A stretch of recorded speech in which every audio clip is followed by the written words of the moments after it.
Coming back at you with another lesson, giving all glory, honor, and praises to Yahweh by Hashem, Yahweh Shai, by Hashem HaKakwadash. Double honors to the apostles and elders of Great Millstone who rule and teach well. Peace, love, salutation to the elect 144 first fruit. So this is going to be a pretty quick lesson speaking on how not to let your confidence be ruined by the opinions of this world. I'm just going to start off with Ecclesiasticus chapter 3 and then, say my little 2 cents. So this is Be Not 24. Okay, Ecclesiasticus 3 and 24 says, "For many are deceived by their own vain opinion and evil suspicion that overthrow their judgment." So pretty much you can say what's saying in this this verse here is that opinions hold no weight. All right, opinions hold no weight. I'll say this too: an advice or an admonition is different from an opinion. All right, because an advice or admonition is actually logically thought out before given to somebody. All right, so whenever you get an advice from a brother, you may come to get counsel and they give you the advice. They weigh out everything, Matter of fact, I'm going to show you what a person who gives sound advice does before even thinking about giving the advice. Let's see here. Yeah. Ecclesiasticus 11 and 8, it says, "Answer not before thou hast heard the cause, neither interrupt men in the midst of their talk." But the point of the matter is they listen. They don't give an answer until they heard every little thing. So usually if a bro comes for counsel, they're asking a question on what they should or should not do, or how they should go about whatever situation they're in, or whatever.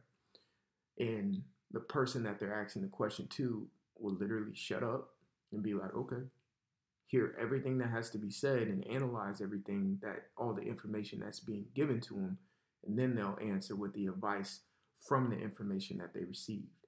Individuals who have opinions don't do that. They see things for face value and then speak their mind. That's what an opinion is. Opinion isn't something that's logical. An opinion is something that's, not really it's quick. This is just a quick jab. You see what I'm saying? It's not something that's thought out. Prime example in boxing, jabs are quick. But when you use a jab to set up like a haymaker, a big right hook or overhand, something like that. Because a big hook or overhand or a power shot to knock someone out has to be set up. It has to be thought about. You have to do a lot of analyzing and logistics. You have to have good ring IQ to set up a shot like that. You don't just throw the shit and think, no, you haven't set anything up. You haven't done any feints. You haven't, thrown anything to make your opponent overcommit to one thing to make him open for another. So it's the same thing when it goes to an opinion. Opinion is a quick jab. Doesn't really hold too much weight to it. You know what I'm saying? And I'm not saying, jabs and boxings aren't important, but I'm just trying to paint the picture here. But opinions don't hold any weight. And that's why your confidence shouldn't be ruined with the opinions of this world, because they don't fucking matter.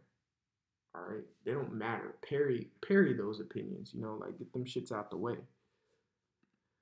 Proverbs 3 and 26, it says, "For the Lord shall be thy confidence and shall keep thy foot from being taken." So another reason I wanted to do this lesson is because we had camp yesterday, and the Lord blessed me with the opportunity to speak. And I had brought out, I just asking bros on the outside, bros in the camp, are you an alpha male? Are you an alpha male? Hey, and some bros said no. You know what I'm saying? Which, it's a good answer at the end of the day because you're being honest with yourself. But I could see it on some bros' faces that when I ask the question, they say no.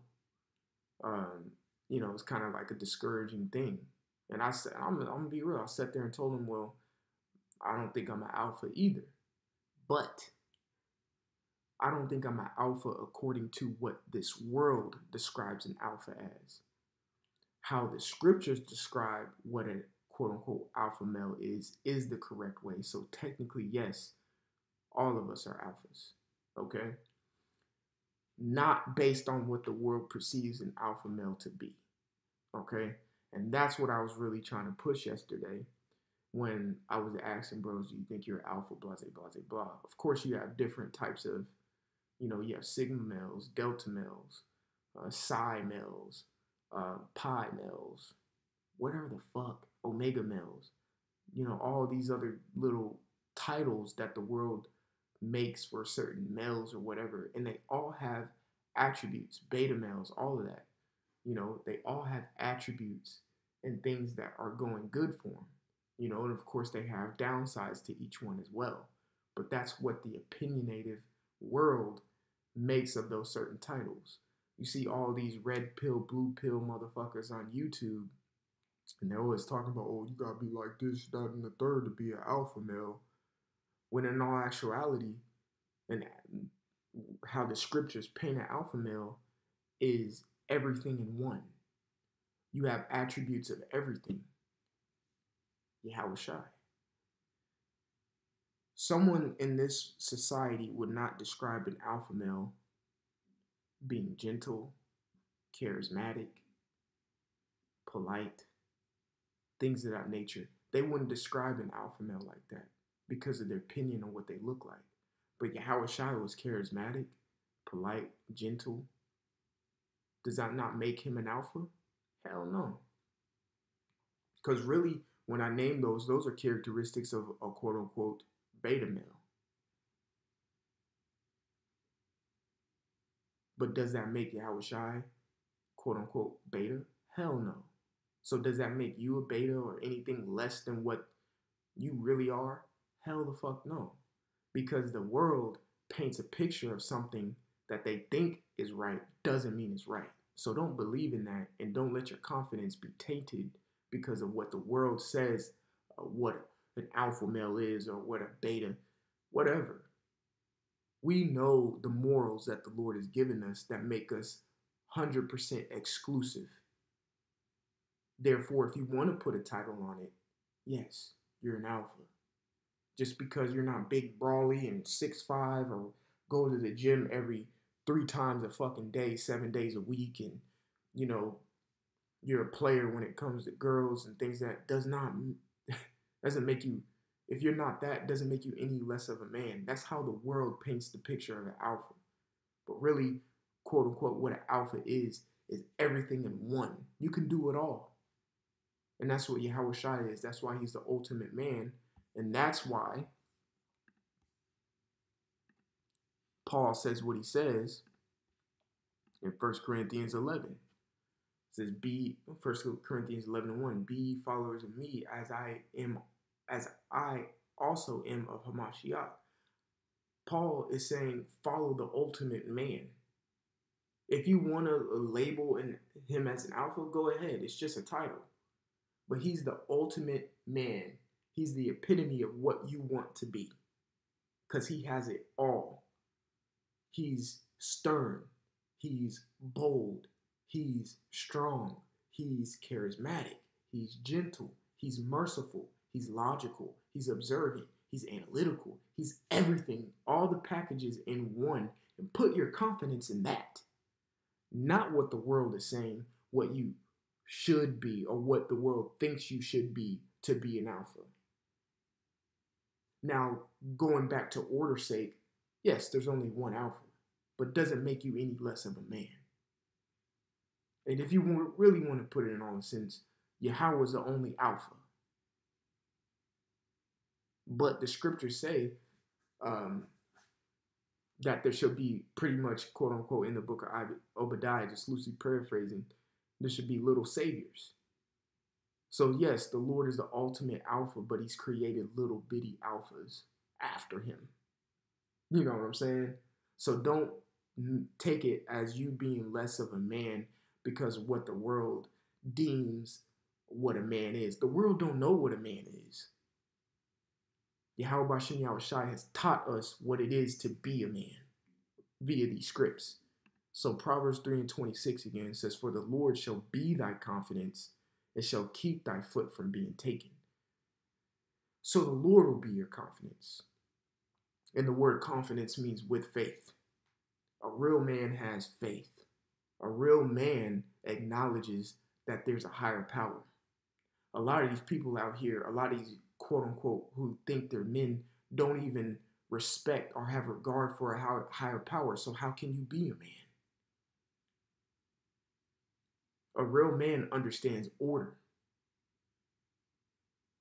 Being a lone wolf, that ain't the way. But if you're ever caught in the situation of being a lone wolf, you know how to conduct yourself. You know the composure you need to keep. You know the temperance that you need to have. You know the patience that you have to exhibit. You see? You know the example that you have to be. And being a man also means you build things. And I'm not speaking on a carnal tip, meaning you got to build a house to be a man. No. Build others who are around you. Be a true asset. Be very valuable. That's all characteristics of being a man, on which the scriptures teach us. Yes, you gotta build being a man. That's all the way back in. Well, we're gonna go back to 1 Corinthians, and we're gonna go to the 3rd chapter. 1 Corinthians 3:9. It says, "For we are laborers together with the Most High. Ye are the Most High's husbandry. Ye are the Most High's building." Verse 10, "According to the grace of the Most High, which is given unto me as a wise master builder,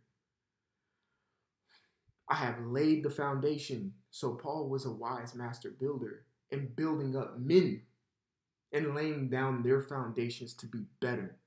It says, "In another buildeth thereon, but let every man take heed how he buildeth thereupon." So that is going into the order of things. You see, that's just one. That's one big aspect. Verse 10, 1 Corinthians 3:10, of being a man, understanding how to build, reverencing and respecting the ones who came before you, who were building and laid the foundation for you. Order. That doesn't make you less of a man if you're walking the trail of the trailblazer. Just because you didn't do it first doesn't make you any less of a person or a man. So technically, in a sense, if any brother was having, confidence was being shot because how the world describes a man to be, when that's not really the case, the scriptures, if any brother's confidence was shot, I hope it was boosted after this lesson.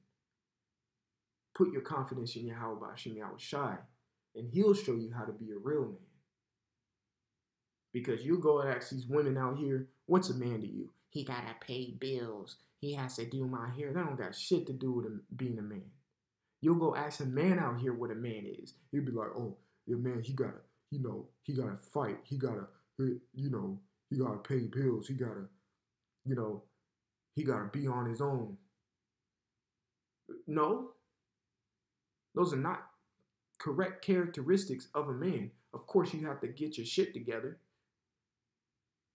But being violent all the time, how the word, a woman will say a man is not a man if they're out on a date or something and another man disrespects her and he doesn't turn around and sock him in the face. Oh, you're not a real man after that. What? You see what I'm saying? That's not a definition of what a man is supposed to be. And it don't even get me started on what a high value man is, because the world doesn't even know what that is. High value men, I ain't gonna get started on it. I may just do a separate lesson on that, what a high value man is. But don't let your confidence be ruined by the opinions of this world. So I'm gonna end it right there. Lord willing, this was edifying. I want to give all glory, honor, and praises to Yahweh Ba'Shem Yahweh Shai, Ba'Shem Hakwadash. Double honors to the apostles and elders of Great Millstone who rule and teach well. Peace up, salutation to the elect 144 first fruit. Brother Kashkwan, until the next time. Shalom. And like always, repent, for Yahweh Shai is coming back sooner than what me and you believed. And have confidence in him. Shalom.